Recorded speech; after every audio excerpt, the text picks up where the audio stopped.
Sunday morning, but eventually that will be replaced by sunny spells and it stays cold into next week. Here on GB News Live, we'll be keeping you in the picture, finding out what's happening across the country and finding out why it matters to you. We'll have the facts fast with our team of reporters and specialist correspondents. Wherever it's happening, we'll be there from 12 noon on TV, radio and online. GB News, the People's Channel, Britain's news channel.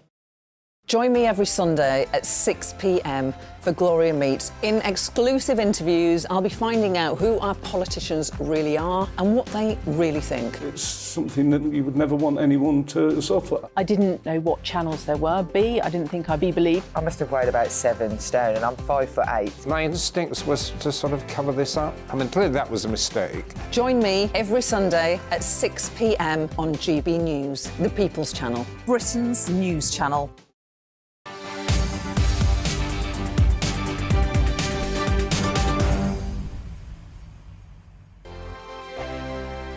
We are GB News, and we'd like to say thank you to each and every one of you for bringing us your conversations, for helping our great nation find its voice. We are here for you on radio, television, and online, across England, Scotland, Wales, and Northern Ireland. It's not the BBC, you actually get your facts right. We are proud to be GB News, the People's Channel, Britain's news channel.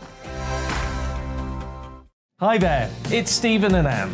At breakfast from 6 a.m, you'll always be caught up with everything you need to know, the latest headlines, opinions and debates. We'll bring you the good news and the bad, but most of all, we're here for you. Remember, send in your views and let us know what you would like us to talk about.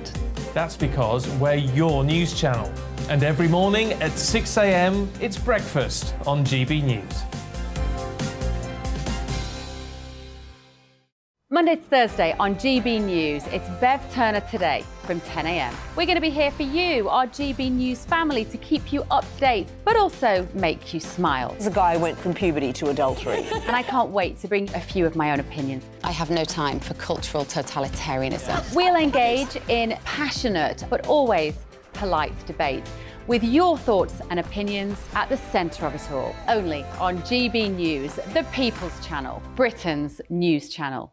Join me, Nana Akue, Saturday and Sunday afternoons on GB News. Expect fiery debate and passionate discussion as me and my panel tackle some of the biggest topics hitting the headlines. It's a place for everyone's opinion. No one gets cancelled, but no one gets an easy ride. Oh, she's on it today! Be ready for conversations that are fierce, frank, and of course, fun. Every Saturday and Sunday afternoon from 4 p.m. on GB News, the People's Channel. Join my show Farage, 7 p.m. till 8 p.m. Monday through Thursday, and there you will get opinion, analysis, debate, and I'll cover stories that nobody else dares to touch. You've been cancelled. Join the club. Oh my goodness, and then for the last 15 minutes, talking pints. We're over a drink. We have a civilised conversation with someone. We very often disagree, but we do it in a grown-up way. Come and join me on Farage. We are GB News, the People's Channel. And right across the United Kingdom. You can find us on Sky Channel 512, Virgin Media Channel 604, Freesat Channel 216, Freeview Channel 236, and YouView Channel 236. You can also take us with you on DAB+ radio, with the GB News app and at the website gbnews.uk. We're absolutely everywhere. Come join us on GB News, the People's Channel, Britain's news channel.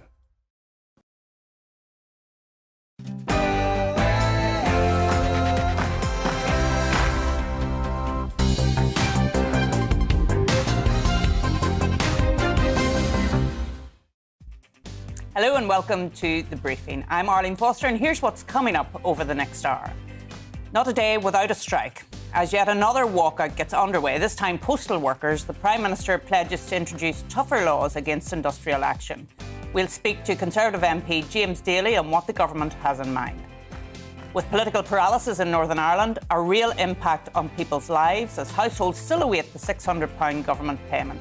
Plus, in case you hadn't noticed, it's football time. Sadly, Northern Ireland appear unlikely to win the World Cup at this stage, but it's England versus France tomorrow. We'll be live in Doha to see how fans there are gearing up for the match. And of course, I want to hear from you. Let me have your political briefing. Send in your views and opinions by emailing gbviews@gbnews.uk or tweet me at gbnews. First, let's...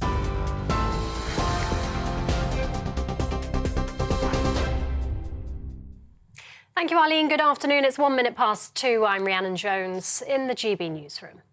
The Chancellor's announced plans to overhaul the British financial sector by pledging to review and replace hundreds of pages of EU regulations. Dubbed the Edinburgh Reforms, Jeremy Hunt says Brexit has provided a golden opportunity to reshape the rules. More than 30 regulatory changes have been unveiled, including reversing some measures introduced following the 2008 financial crash. The government hopes the plans will help end the UK's sluggish record on growth. The Prime Minister says the reforms will keep the UK competitive. There are actually 1 million people employed in financial services, and they're not just in London and the city. They're spread across the country in Edinburgh, in Belfast, in Leeds, in Bournemouth. And we want to make sure that we can continue creating jobs across the United Kingdom. Today's reforms will mean that the industry remains competitive. We can create more jobs. But of course, this will always be a safe place where consumers will be protected. Rishi Sunak there, speaking at RAF Coningsbury in Lincolnshire for the launch of a new generation fighter jet. Britain will work with Italy and Japan to develop Tempest. It's designed to replace the Typhoon jet and is expected to take to the skies by 2035. The Prime Minister says the joint venture aims to create thousands of UK jobs and strengthen security ties. More than 115,000 Royal Mail staff have walked out today in a new wave of strikes in the run-up to Christmas, in an ongoing row over pay and conditions. Thousands have gathered at a rally outside Parliament in central London this afternoon. Members of the Communication Workers Union strike again on Sunday, with further action planned throughout the month, including Christmas Eve. Royal Mail warns the action will affect deliveries across the UK. Customers are being advised to post Christmas mail earlier than usual this year. Meanwhile, thousands of soldiers are preparing to cover for other workers striking this Christmas. Troops are already in training at some British ports and airports. Border Force staff at Gatwick, Heathrow and Manchester airports, among others, will strike for 8 days from December the 23rd through to New Year's Eve. Travellers hoping to head abroad over the Christmas period have been told to think carefully about their plans. And over 300,000 people have been affected by delays in processing passport applications this year. The National Audit Office says the delays were caused by an increased demand from customers after coronavirus travel restrictions were lifted. It's urged the Home Office to prepare for similar levels next year, with up to 10 million applications expected. WNBA basketball star Brittany Griner has landed back in the United States after a prisoner swap with Russia. She was jailed for carrying cannabis oil at a Moscow airport in February. Ms. Griner was released in an exchange for Russian arms dealer Viktor Bout yesterday. The White House says she appears in good health and in good spirits. A serving Met police officer has been charged with 2 counts of rape. PC Rupert Edwards is alleged to have carried out the offences in Lambeth and Surrey earlier this year whilst off duty. He was first arrested back in September and suspended. He's due to appear at Westminster Magistrates Court today. A fuel poverty charity is warning the rising cost of living and cold weather will leave millions struggling this winter. National Energy Action says people are facing a choice of either accruing huge debt or living in unheated homes. It comes as the UK Health Security Agency issues a level 3 cold weather alert for England, with the Met Office warning of up to 4 inches of snow in the south, potentially causing chaos to travel. The average cost of renting a property is up by £117 a month on last year. That's according to Zoopla. The property website's reporting a typical month's rent is at almost £1,100. That's roughly 35% of the average income of a single earner. London, Manchester and Glasgow have all seen particularly sharp increases in the last year. And a Tory MP is planning to propose a law that could strip the Duke and Duchess of Sussex of their royal titles. Isle of Wight MP Bob Seeley claims there's a political issue with Prince Harry's comments after he quit as a senior royal 2 years ago. It comes as the first 3 episodes of their controversial new Netflix documentary were released yesterday, in which Prince Harry accuses the royal family of having a huge level of unconscious bias. This is GB News. We'll bring you more as it happens. Now, though, it's back to the briefing with Arlene Foster.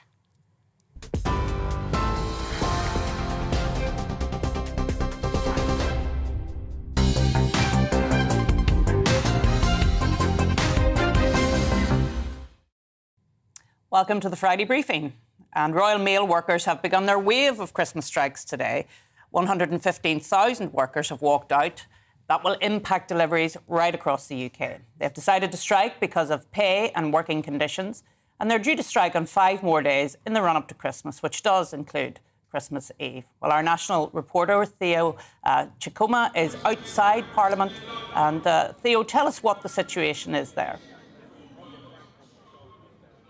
Yes, good afternoon. We are at Parliament Square Garden here in central London, and there are around 10,000, between 10,000 and 15,000 people here from across the country. I've spoken to people who come from Portsmouth, from Yorkshire, all of whom have come in solidarity with their other colleagues from across the country. And what they've been saying is this is all about conditions, not all about pay. Some of them are saying, you know, for example, in our area, we look after a lot of people, particularly elderly people who don't see many people during the week, and we are there for them in our communities. In terms of pay themselves, they've been offered around 2% and £250 lump sum, which they say simply isn't enough during this time of cost of living. Now, there are lots of people here. They're going to be here throughout the afternoon, and we heard earlier from the Deputy General who spoke, and he said this is not all about pay, but more about our staff and better conditions that we want.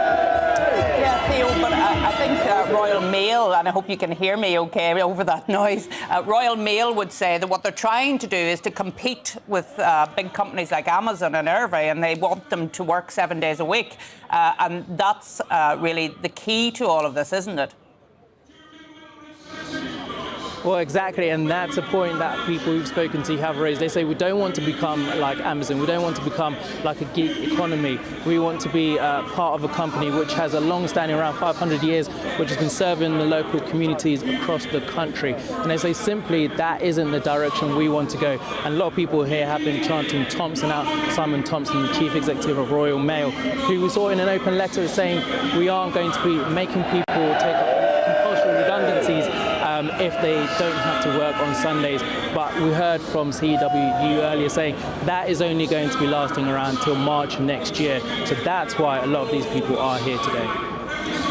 Theo, there in a noisy Parliament Square. Thank you so much for joining me and giving us an update on the rally that's taking place there today with CWU, the Communication Workers Union. So, as we've just witnessed, it's another day, another strike, and with a winter of discontent hanging over the whole month, the Prime Minister, Rishi Sunak, has pledged new laws to get tougher with industrial action. I'm delighted to say that joining me now is James Daly, Conservative MP for Bury North and also a member of the Home Affairs and the Justice Committee. You're not in Parliament today, but you see what's going on around Parliament Square there today. Quite a noisy place, quite a determined bunch of people, James. What have you got to say to them today? Well, I obviously think that our Royal Mail workers, together with other workers across the economy, do a great job, but they've been held to ransom by their leaders. Dave Ward has said this morning, Arlene, that he would turn down a 50% increase in pay because of the issues regarding terms and conditions. And we have to live in a world where we're a reality-based universe rather than anything else. The Royal Mail is competing with Amazon and with other companies. They are trying to create the conditions going forward where the Royal Mail can continue to employ people on the best possible terms and conditions. And that's what they're trying to do. You know, can you imagine somebody saying that we would not even accept a 50% increase? You know, I think that gives light to the sort of this thing that trade union leaders want to put across, that they're reasonable negotiators. They are not. They will not negotiate anything. They will not accept the reality of the position of the modern economy and where we are with things. And although I know a lot of people work for the Royal Mail, they're all great people, but the terms and conditions are something that should be part of the negotiation, not simply saying we're going to strike and ignore, the concerns or the viewpoint of the employer. It's completely unreasonable. Yeah, and I have to say, I find it a little strange that Royal Mail workers are saying we don't want to compete with Amazon and we don't want to turn into the gig economy, but it's here, and therefore that has to be recognised, the reality of people ordering online. Yeah, the reality of people ordering online and wanting their goods is here. And as I understand it, the Royal Mail boss has said that this has cost £100 million to date. I mean, organisations can't carry that sort of losses. They can't, and they won't have a business left. They won't have any jobs. But you've got to understand the trade unions are not interested in that. They're not interested in the commercial reality that we face. We know the Royal Mail's been around, and we've been very proud of that for 500 years. But it's not just that things have changed over that period of time, but things have changed in the last 3, 4, 5 years. We have to create a system where we have to support negotiation, which gives a fair pay rise. But I saw that the General Secretary was objecting to the request that people turn up for work 3 hours late. That's the level of what we're getting down to, some very basic things, which are trying to make the Royal Mail as competitive as possible. But from my point of view, Arlene, this is just part of a wider campaign by trade union leaders, extreme socialists who want to cause as much damage to the economy as possible and don't care about the consequences for the wider economy. They don't care about the businesses who are reliant on the Royal Mail. They don't care about the individuals and about Christmas. They care about causing problems for political gain, for political reasons. Another trade union leader, he's been quite clear that he won't negotiate with the Conservative government. That's what the game is here. Politics. Yeah. Well, you've mentioned the wider issue, and let's get on to that now. Because we have real strikes, we have nurses going on strikes, civil servants going on strikes, obviously postal workers, bus drivers. It is a bit of a winter of chaos, so the government needs to react to that. Tell us about the Prime Minister's plans on minimum service guarantees. Well, we'll have to see what exactly the details are of that. But the striking, Arlene, and the various groups that are now striking are actually getting beyond. It's not just a minimum level of service. It's actually putting people's lives at risk. Some of the things that we're seeing in terms of workers in the health service, I'm really, really concerned about what's going to happen as a result of that by the fire service as well. So I think a minimum level of service has to take into account and to make sure that we're protecting the most vulnerable people in this country who are being put at risk by these strikes. I know many nurses, they all do a fabulous job, but a 19% pay rise, which unfortunately is just not affordable. We want to make sure that nurses get the best possible pay rise, and the government have abided by the decisions of the independent pay review bodies in respect of all of this. But you can't deal in a reality which doesn't exist. You have to deal with where we are, what we can afford, ensure that where the government has a part to play, that they are being fair and open, but making sure that, like with the rails, with rail, we could talk just about the rail issue, Arlene, for the rest of this, that we're putting the railways in a place where, in a modern transport system, they are able to provide a service that is both competitive, affordable, and responds to the needs of the public. In all of this, whilst Mick Lynch is sat there, dictating his viewpoint of the world, self-employed people are being, who need rail transport to get around, are being absolutely pulverised by this. People who need to get to medical appointments, who need to get to health appointments, students who need to get to exams. It doesn't care in the slightest about these people, the damage to the wider economy. It's just ridiculous. I get back to the points about Mick Lynch. He's quite openly said he won't negotiate with the Conservative government, and that's it. And then they come on the programmes, in other programmes, and are allowed on other outlets, not GB News, to say, to make this argument, it's the government being unreasonable. It's madness, and we can't allow it to happen. So in terms of, I will support any action the government think is appropriate to make sure that my constituents are protected, and protect against trade union leaders who are politically motivated and want to cause as much damage to our wider economy as possible and hurt as many of my constituents as possible. It's just not, I think, a responsible way to act when we're in a situation where we've come through a pandemic, we've got a cost of living crisis, and it's hitting some of the most vulnerable in my communities. Other media outlets just let the Mick Lynch's of this world get away with murder by claiming things that are not, that are not accurate. We could go through now, Arlene, some of the terms and conditions. That the rail workers are, the people working in the rail industry, are based on. They go back to the 1960s. Some of the train driving agreements go back to 1919. The average mean salary for a rail worker is £44,000 a year. That's more than a teacher, a police officer, and many other. Most lawyers. I'm a lawyer before I came into this place. Most lawyers don't get paid that amount of money. No, that's absolutely true. It's got to be realistic whilst being fair at the same time. Yeah, well, as you rightly say, I think it's the ordinary people's lives who are being disrupted at the moment, people who can't get to their appointments, people who are missing their appointments because they're not getting the letters to tell them they have appointments with medical professionals. It's that's getting lost in all of this, James. So thanks for coming on and talking to us today and allowing us to look back at the impact of the strikes over this past period of time. Thanks very much for coming on. But don't go anywhere. There's lots more coming up on the show as we go live to Doha to see how fans are gearing up ahead of England's World Cup clash with France. Plus, 10 years on from the report into the Winterbourne View scandal, we asked some of those who have tried to get to the bottom of what happened whether anything has improved for the people with learning disabilities. But before that, let's take a look at the weather. Hello again, it's Aidan McGivern here from the Met Office. It's been a cold morning for most of us with a widespread frost to start the day, but dry and bright this afternoon for the vast majority. However, there are still some showers around, those showers coming in around an area of low pressure. And depending on the wind direction, well, we'll see some of those showers brought in from the coast. Increasingly, it'll be western and northern coasts rather than eastern coasts. And so, actually, for many, it's a sunny afternoon. Southern Scotland, northern England, the Midlands, East Anglia and parts of the south will see some sunshine. But areas of cloud and some showers will continue to affect the north of Scotland into these Irish Sea coasts through the day.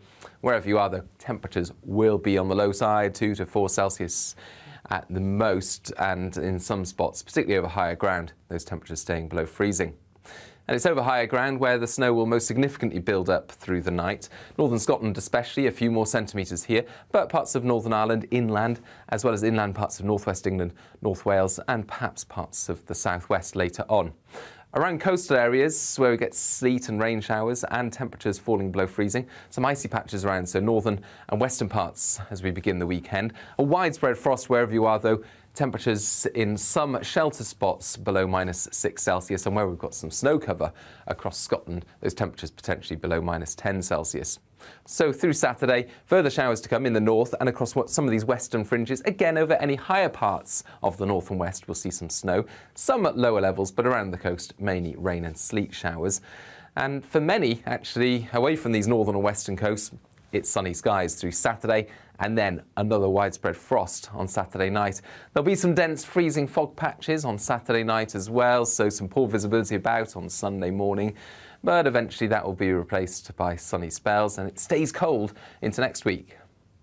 Join me every Sunday at 6 p.m. for Gloria Meets. In exclusive interviews, I'll be finding out who our politicians really are and what they really think. It's something that you would never want anyone to suffer. I didn't know what channels there were. B, I didn't think I'd be believed. I must have weighed about 7 stone and I'm 5'8". My instincts was to sort of cover this up. I mean, clearly that was a mistake. Join me every Sunday at 6 p.m. on GB News, the People's Channel, Britain's news channel.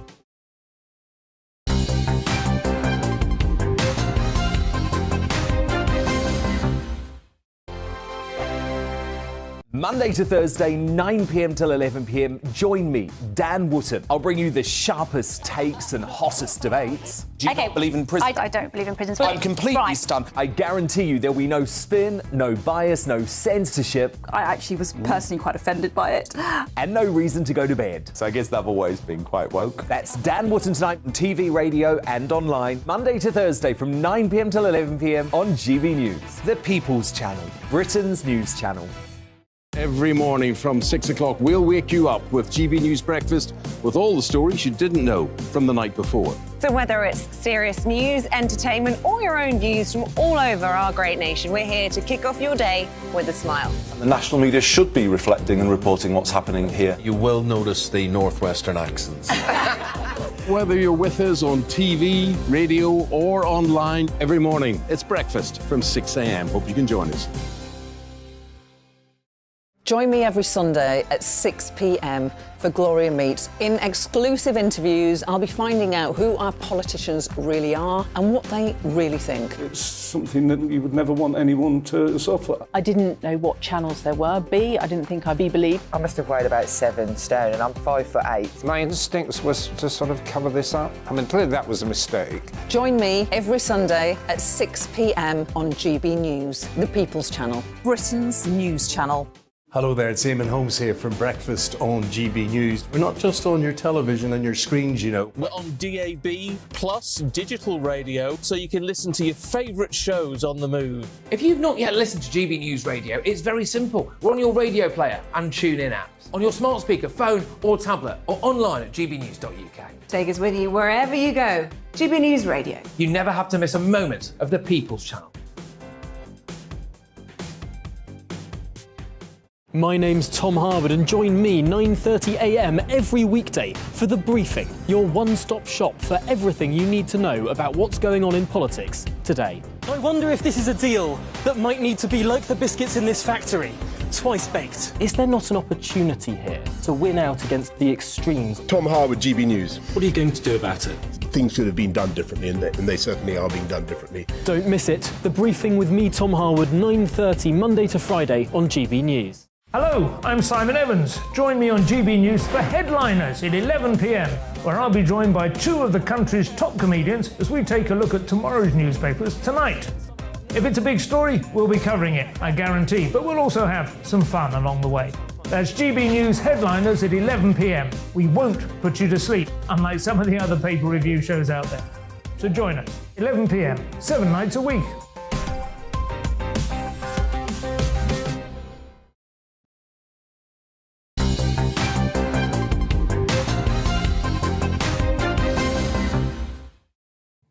Welcome back.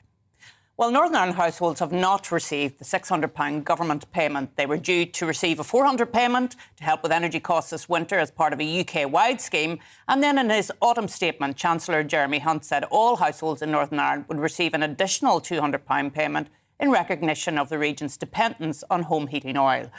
Now, while consumers in the rest of the UK have already begun to receive energy support payments, householders in Northern Ireland continue to wait. Secretary of State for Northern Ireland, Chris Heaton-Harris, said that householders would be receiving energy support payments if a power-sharing executive was in place. Well, joining me now is Gordon Lyons. He's the former Minister of the Economy and member of the Democratic Unionist Party. Gordon, thank you for joining me because the Secretary of State is not only pointing the finger at the fact that there's no executive, he's pointing the finger at you and he's saying that you should have done more. What's your response to what he had to say yesterday? Well, first of all, it's nonsense. And let's go through the timeline on this. Back on the 26th of May, the then Chancellor, now Prime Minister, announced that this would be a scheme that would be put in place across the whole of the United Kingdom. We had a very good meeting with Nadhim Zahawi, the then Chancellor, in August time, who I have to say worked hard and worked with us to ensure that this payment could be made as soon as possible. And a very simple mechanism was put in place whereby this £400 would be credited to people's electricity accounts in Northern Ireland. Some work had to take place in order for that to happen, but the energy companies, the utility regulator, all worked very hard, and those systems were in place in October time to give this payment. All they needed was the go-ahead from the business department in Whitehall, and weeks and weeks and weeks went by. That was never given. And in the last few weeks, they've now said, we don't want to credit this to electricity bills anymore. What we want to do is give people the option to take that money in the form of a voucher, cash it in and spend it on whatever you want. And this is adding weeks and weeks and weeks of delay.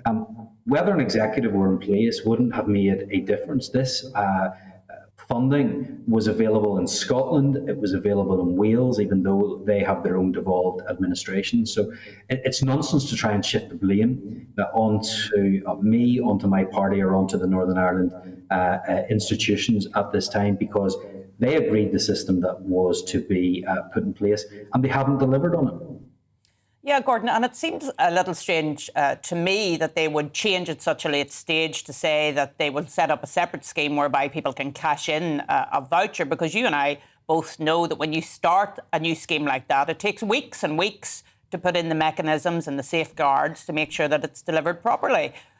Do you think, and I take it from what you've been saying, that you think there's more behind this? Do you think it's a political tool to try and force the DUP back into the executive? Well, look, you're absolutely right. And when we had these initial meetings back in August time, we settled on this credit to electricity bills because we wanted the money delivered as quickly as possible. The idea of a voucher scheme was considered at that time, but it was very quickly dismissed because it would have been different to what was happening in the rest of the UK, and it would have delayed it far longer. So we get to the point where we're in October time and things are ready to go, and all of a sudden they change their mind. All of a sudden they say they want a different scheme. So I think it's reasonable to assume that there must be political reasons behind this, that in some way they're trying to use this scheme, this payment, this lack of payment, in order to put pressure on the DUP. Of course, it's not the first time that the Northern Ireland office or successive Secretary of States have tried to do things like this. The Secretary of State promised that he would call an election multiple times, and then that didn't happen. He said that he was going to cut MLA's pay, I think in an attempt to try and force parties back into government. That wasn't going to work. And now we have all of this nonsense around the energy payment scheme. It's time for this government to get on with it, to get on with what was agreed and to deliver it. We've come to expect broken promises from the government here in Northern Ireland. We have come to expect them to say one thing and to do another. They promised that they would deliver Brexit. They haven't done that for Northern Ireland. They promised that they would sort out the protocol. They haven't done that. They promised that they would get these payments out. They haven't done it. This is just the latest in a long line of broken promises and incompetence from this government. And unfortunately, it is the people of Northern Ireland that is going to suffer as a result of it. Yeah, of course, it is the people of Northern Ireland that are suffering as a result of the government's refusal to actually deal with the protocol, which, of course, for people who are listening and watching, they will recall that that was a fundamental part of us going back into government in January of 2020. They said that they would make sure that the internal market of the United Kingdom was restored and that it would work in the proper way. And, of course, before that, Sinn Féin kept government down in Northern Ireland for 3 years, and there was none of the sort of noise and very direct criticism of Sinn Féin that there now is of the Democratic Unionist Party. And yet this is a Conservative government, Gordon. That must make you feel that you're on your own standing up against this protocol. Oh, look, absolutely. For 3 years, as you'll be aware, Sinn Féin kept down government in Northern Ireland. Not a peep from many of the other parties, and the UK government was very soft on them at this time. We're now in a position where we're not able to enter government because of what the government itself has done, because of the damage that they have done to the Belfast Agreement by bringing the protocol into place. And it's right to say that we entered an executive in 2020 on the basis that Northern Ireland's place in the UK internal market would be protected. That was the pledge that we had from them then. That hasn't been delivered on. It doesn't seem right now as if the UK internal market is being protected when there is a 25% tariff on all steel that comes from Great Britain into Northern Ireland. The internal market of the UK is not protected when there's paperwork, when there are checks for goods coming from Great Britain into Northern Ireland. I hear every day of suppliers in Great Britain who are saying it's not worth my while anymore sending stuff to Northern Ireland because of the paperwork that we have to do. That's as a result of the broken promises of successive Conservative Prime Ministers and Secretaries of State. It's their fault. They're the reason why we don't have a devolved administration right now, and they need to fix it in the way that they have promised that they said that they would fix it. And they need to acknowledge that they are the problem in all of this, along with the European Union. Finally, I just want to ask you, Gordon, about the pay cut Yesterday, it was announced by the Secretary of State that MLAs would lose 27.5% of their pay. Of course, the Irish Government Minister had announced it on Tuesday beforehand, not respecting the Strand 1 agreement that the Irish Government shouldn't interfere in that way. But despite that, do you think that this will force people back into the executive? Do you think cutting people's pay will have an impact on their principles? Absolutely not. This is about the Union. This is about Northern Ireland's place within the United Kingdom. It's about the integrity of the UK internal market.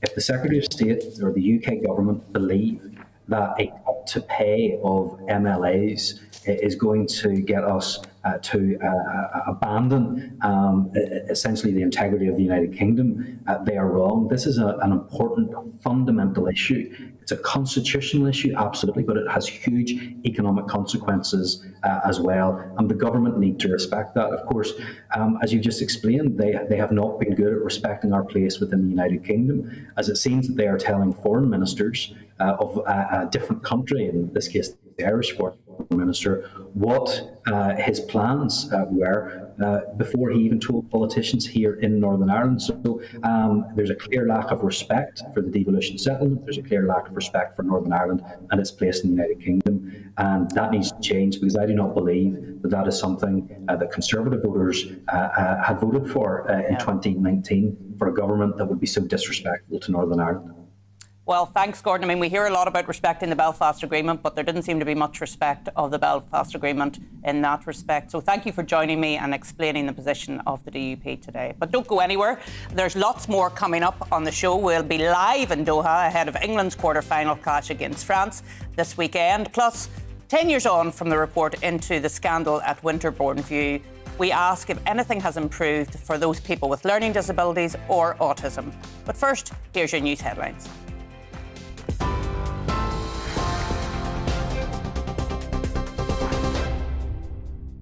Arlene, thank you. Good afternoon. It's 2:32. I'm Rhiannon Jones in the GB newsroom. The Chancellor has announced plans to overhaul the British financial sector by pledging to review and replace hundreds of pages of EU regulations. Dubbed the Edinburgh Reforms, Jeremy Hunt says Brexit's provided a golden opportunity to reshape the rules. More than 30 regulatory changes have been unveiled, including reversing some measures introduced following the 2008 financial crash. The Prime Minister says the reforms will keep the UK competitive. There are actually 1 million people employed in financial services, and they're not just in London and the city. They're spread across the country in Edinburgh, in Belfast, in Leeds, in Bournemouth. And we want to make sure that we can continue creating jobs across the United Kingdom. Today's reforms will mean that the industry remains competitive. We can create more jobs. But of course, this will always be a safe place where consumers will be protected. Rishi Sunak there speaking at RAF Coningsby in Lincolnshire for the launch of a new generation fighter jet. Britain will work with Italy and Japan to develop Tempest. It's designed to replace the Typhoon jet and is expected to take to the skies by 2035. The Prime Minister says the joint venture aims to create thousands of UK jobs and strengthen security ties. More than 115,000 Royal Mail staff have walked out today in a new wave of strikes in the run-up to Christmas in an ongoing row over pay and conditions. Thousands have gathered at a rally outside Parliament in central London this afternoon. Royal Mail warns the action will affect deliveries across the UK. And King Charles and the Queen Consort have visited Wrexham AFC today, along with Hollywood co-owners Ryan Reynolds and Rob McElhenney. The Welsh Football Club, which was bought by the actors last year, is one of 8 locations across the country to gain city status this summer.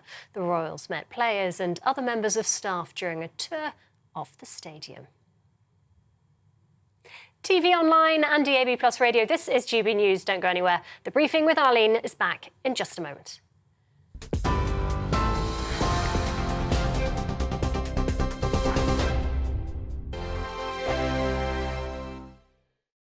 We are GB News, and we'd like to say thank you to each and every one of you for bringing us your conversations, for helping our great nation find its voice. We are here for you on radio, television and online. across England, Scotland, Wales, and Northern Ireland. It's not the BBC, you actually get your facts right. We are proud to be GB News, the People's Channel, Britain's news channel. Hi there, it's Stephen and Anne. At breakfast from 6 a.m, you'll always be caught up with everything you need to know, the latest headlines, opinions and debates. We'll bring you the good news and the bad, but most of all, we're here for you. Remember, send in your views and let us know what you would like us to talk about. That's because we're your news channel. And every morning at 6 a.m, it's breakfast on GB News. Monday to Thursday on GB News, it's Bev Turner Today from 10 a.m. We're going to be here for you, our GB News family, to keep you up to date, but also make you smile. The guy went from puberty to adultery. And I can't wait to bring a few of my own opinions. I have no time for cultural totalitarianism. We'll engage in passionate, but always polite debate, with your thoughts and opinions at the centre of it all. Only on GB News, the People's Channel, Britain's news channel. Join me, Nana Akue, Saturday and Sunday afternoons on GB News. Expect fiery debate and passionate discussion as me and my panel tackle some of the biggest topics hitting the headlines. It's a place for everyone's opinion. No one gets cancelled, but no one gets an easy ride. Oh, she's on it today! Be ready for conversations that are fierce, frank, and of course, fun. Every Saturday and Sunday afternoon from 4 p.m. on GB News, the People's Channel. Join my show Farage, 7 p.m. till 8 p.m. Monday through Thursday, and there you will get opinion, analysis, debate, and I'll cover stories that nobody else dares to touch. You've been cancelled. Join the club. Oh my goodness me. And then for the last 15 minutes, talking pints. We're over a drink. We have a civilised conversation with someone. We very often disagree, but we do it in a grown-up way. Come and join me on Farage. We are GB News, the People's Channel. And right across the United Kingdom. You can find us on Sky Channel 512. Virgin Media Channel 604. Freesat Channel 216. Freeview Channel 236. And YouView Channel 236. You can also take us with you on DAB Plus Radio. With the GB News app and at the website gbnews.uk. We're absolutely everywhere. Come join us on GB News, the People's Channel, Britain's news channel.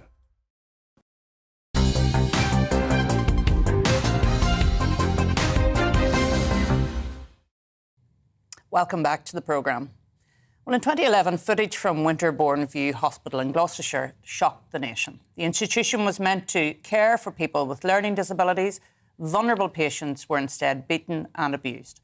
6 members of staff were imprisoned at that time. And the government vowed to act. A year later, Health Minister Sir Norman Lamb published the government's response. And at the dispatch box, he vowed to reduce the number of patients in these institutions. However, the government machinery failed to respond. And a new report called Time for Change was commissioned to be conducted by Sir Stephen Bobbitt in 2014. Fast forward to February 2020, man of the moment Matt Hancock faced a pre-action legal letter from the Equality and Human Rights Commission for potentially breaking the European Convention on Human Rights, with over 2,000 people still in these institutions. A year later, Sir Norman wrote his own article titled "We Have Failed to Learn the Lessons of Winterbourne View." Well, joining me now to discuss 10 years since the publication of the initial government report is Sir Norman Lamb. I'm delighted, Norman, that you're able to join me down the line this afternoon to discuss this. I mean, before Winterbourne View, there were clearly difficulties with those in care, whether they were suffering from autism or they had learning disabilities, and yet it took that programme from Panorama to really jolt people into what we had hoped at the time was some action. When you look back at that time, I was reading through your report and how you found it all so devastating. Tell us a little bit about what was found at that time. Well, it was really shocking, Arlene. But I think, in a way, the more shocking thing is that the scandals keep happening. I remember at the time, after I became minister in 2012, I invited families of people who'd been in Winterbourne View to come to see me at the Department of Health. And to hear one particular dad, a guy called Steve Sollers, talk about how he was watching his son become increasingly zombie-like, how obviously he was being pumped with antipsychotic drugs, and he felt he could do nothing about it. He made complaints to the local NHS, to the council, but he said no one was listening to me. And what really shocked me was he said he felt guilty that he could do nothing for his son. And I just felt, what has it got to where we leave a parent feeling guilty because of the failure of the state to care for very vulnerable people? And but, you know, I come back to the fact that tragically these scandals keep happening. And I think my conclusion is that when we persist in having these closed cultures, often a long way from where people live, hidden away from public view, bad things will happen. And therefore I strongly argue for a move away from this sort of institutional care. We know that many people who are locked up in institutional care could cope in their own, in the community, with support, with a much better life as an alternative to institutional care. But you know, it requires commitment and drive from government and from the entire system to make it happen, and that's been lacking, I'm afraid. And unfortunately, it's been lacking for well over a decade now. And from time to time, we see, as you've rightly said, different instances of abuse coming to the fore. And as you'll be aware, the most recent one is Macklemore Abbey in Northern Ireland, where there's a public inquiry now taking place in relation to all of that. Why is it the case, Sir Norman, that despite the fact that this is quite a small cadre of people, I think it's just over 2,000, there doesn't seem to be the ability to deal with this? Well, I think tragically, Arlene, these people are treated as second-class citizens. I think it's really there's really a sense that their rights are not treated as equal to the rest of us, and it leaves one feeling that you know, the system is horribly failing people. And you know, there are a lot of vested interests in the system. There are a lot of providers that make money out of keeping beds filled up. They, of course, are resistant to change. We've also failed to ensure that there is sufficient investment in community alternatives. We know that the funding of local government has been very badly hit over many years. The coalition government of which I was part failed to provide proper support to social care, as well as subsequent Conservative governments. So I think this long-term sort of failure to invest in alternatives has also been part of the problem. But, you know, it's not that we're not spending sufficient money. We're spending a lot of money on inappropriate care. You know, the bills that we're paying to lock people up in institutions are very high. And that money could be so much better spent giving people a much better life.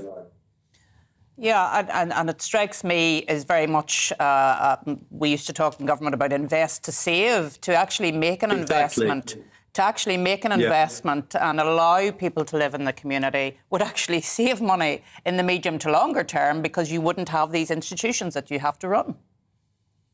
Arlene, you're so right. Incidentally, the same applies essentially in mental health as well. We still, as a system, you know, lock up far too many people, in my view, having no ambition for people's lives. And actually, often, if you provide good, strong support in the community to help people through crises, you can avoid the need for people going into inpatient care. The trouble is that if we institutionalise people, it makes it harder for them to then live independently when they're finally discharged, and potentially more of a risk to themselves or to others. So the answer always round, and there are places around the world where they have a different approach. You go to Trieste in northern Italy, they lock up far fewer people. They provide proper, humane, compassionate support in the community. They enable people to get into employment. They provide people with decent housing. And you avoid the enormous costs of institutional care. And you end up, you know, approaching the whole issue in a much more civilised way.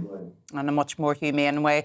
Well, listen, thank you so much for joining me, Sir Norman. I'm now delighted to be joined in the studio by Sir Stephen Bubb, who published the follow-up review to Sir Norman's review, Stephen. And listening to Sir Norman there, he still has the passion to do something about it, which is great, even though when people leave government, they still have the passion and they want to see that happen. But I thought his comments about institutionalising people was a very important one, because there are people who have been in these institutions for a long time, and there obviously has to be a transition to get these people into the community again. I mean, my report in 2014 had two key recommendations. The first was that we have to close these institutions. And the second was to change the law to give families a right to challenge decisions. And I thought that way, giving power to families, because we hear so much about how people are disempowered. They see what's happening to family members and feel they can't do anything about it. I think the important thing is you have to bite the bullet and close institutions. And what I've done recently, I mean, we're 10 years on. When I wrote the report, 2,500 people in institutions. We were supposed to be closing them 2,000 now. That's ridiculous. There's no commitment, I'm afraid, in NHS England, in health authorities, no commitment, because it's too difficult and it's a small number. Recently, I've given the Department of Health a proposal to establish a national task force of providers to map out where you need community provision and to use social finance to fund the building of community facilities. Because the problem is there's a double funding problem. You're running institutions and you've got to develop community funds. So social finance could develop that. But there's got to be some real hard commitment from the Department of Health to drive this change. And, you know, given all of these reports that we've seen, you know, you would think, and you say it's because they're a small number, they don't get the attention that they should be getting. But it is quite a scandal, is it not, that these most vulnerable group of people, many of them with elderly parents who can't have a voice, who don't have a voice, and they're then left with their own devices in these institutions. Yes, and what I saw, because obviously to do my report I went round to and talked to people, is there's an institutional abuse. Not that the staff are necessarily abusive to care, but the institutions are based on physical restraint and over-medication. And I went to Calderstones, which is one of the biggest hospitals, and I saw how they restrain people. They put restraining cords around them and carry them. Oh my goodness! And this was seen as entirely proper. They use that, and then they put people in segregated cells. This is because they were really, lashing out presumably, and that's. And the problem is it's abusive, because once that's happened once, then the people concerned realise, you know, there's a pattern of abuse. I was very taken with someone I met who was in Calderstones, which is one of the biggest of these in institutions. Ribble Valley, isn't it? Who'd been in there for 10 years. Now, she'd had all sorts of problems, broken shoulder, a lot of problems. Yes. And she was taken out and put in a community facility. And the hospital said, oh, well, you can take her out, but she'll be back in 6 months. Well, not only was she not back in 6 months, she thrived because she wasn't subject to that abusive regime. She thrived. She managed her own medication. They had a policy of not ever using abuse. She was able to see her family. She was able to get a job in a local charity shop. I mean, it was transformative. Now, if that can happen for an individual that was supposed to be so difficult, it can happen for all people. Well, let's take that positive story, and it is a positive story, and the sort of thing that we want to end on. I mean, do you think that there is a hope of these institutions closing? There's a need for them to close, obviously, and I was saying there was a pre-action letter against the then Health Secretary. because people are aware of this now. Do you think this is coming to an end finally, Sir Stephen? I'd like to think so, but one of the problems is we've now got, the problems in the health service. Yeah. It's gone even further down the list. So I'm not positive about it, sadly. Well, I just want to thank you for coming in and talking about this very important issue, and I hope our viewers and listeners have not enjoyed listening to the story, but are better informed about what goes on in some of these institutions. Well, it's World Cup quarter-finals day today as Croatia prepare to take on Brazil this afternoon, and the Netherlands are competing against Argentina tonight. Meanwhile, England continue their preparations for tomorrow's clash with France. The good news is that Raheem Sterling has made his return to Qatar after flying home following a break-in at his home. Well, let's cross over to Doha, where our reporter Paul Hawkins is waiting for us. Paul, you're in a souk, I think, is that right? Tell us more about today's games. Yeah, that's right, Arlene. I'm in the Souk Waqif in central Doha, where we've spent quite a bit of this World Cup so far. Now, in 10 minutes' time, as you mentioned, Brazil taking on Croatia in the first of the quarterfinals. That's going to be one to look out for. Brazil, of course, 5 times champions, and one of the favourites to lift this World Cup. But don't write off Croatia. They were finalists at the last World Cup, very experienced side, led by 37 years young Luka Modric. Perisic, they've got some fantastic players. It's not beyond the realms of possibility that they could beat Brazil when they kick off in 10 minutes' time. So that one's underway, and then later on we've got the Netherlands taking on Argentina. That's going to be a fantastic one to look out for as well. Argentina, one of the red-hot favourites for the competition. Of course, a rerun of the 1978 final, which the Netherlands lost. So that's going to be another one to look out for as well. But tomorrow, England take on France, 7 p.m. your time, Le Crunch. They've met 31 times in their history, England winning 17 of them. But when it comes to matches that count, in the European Championships or the World Cup, England have only beaten France twice, and not for 40 years. The last time was at the 1982 World Cup. So history against England, but that doesn't mean you can write them off just yet. They have been getting progressively better as the tournament has worn on. Raheem Sterling, as you say, is back for England after his house was broken into and he flew back to the UK. He trained today, and Calvin Phillips has been talking about Raheem Sterling's return to the squad. And also Declan Rice, who missed a training session earlier in the week because of illness, he's now back as well. So the squad are fully fit. Here's what Calvin Phillips had to say. Yeah, massive lift. Raheem's an amazing player, and obviously had to fly home to deal with what's gone on, and we're just happy that everything's all right, and he can rejoin us and play a big part in the next game, which we're really looking forward to. I believe Deck is fit anyway. He was back in training today, and he felt fine. So yeah, if all goes wrong and Deck won't be fit, then obviously I'd do my best to try and complete the 90 minutes, yeah. So the squad fully fit, it seems, for tomorrow night's game. It should be fascinating to watch.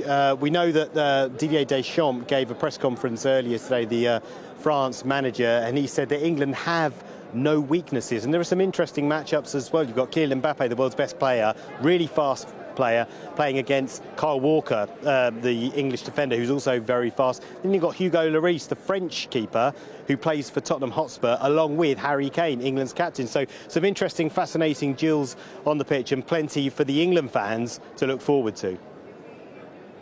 Quite excited, but confident as well. Yeah.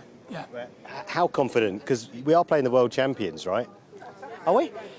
Yeah, listen, I think we're as confident as Gareth can be. He looks over his shoulder, sees that brilliant bench of game changers. I don't think the French can do that. What team would you start with? The same one against Senegal? Would you bring Sterling back? I'll leave it to Gareth. He knows what he's doing. Whatever team he puts out is top draw, and he's got 5 subs to bring on that are also top draw as well. He knows what he's doing. He's studied them. He's had them watched for a long, long time. So, yeah, in Gareth we trust. Score prediction? I think another clean sheet for us, to be honest, and a 1-0. Really? Yeah. 1-0. That's going to be nerve-wracking. 2. Let's go 2.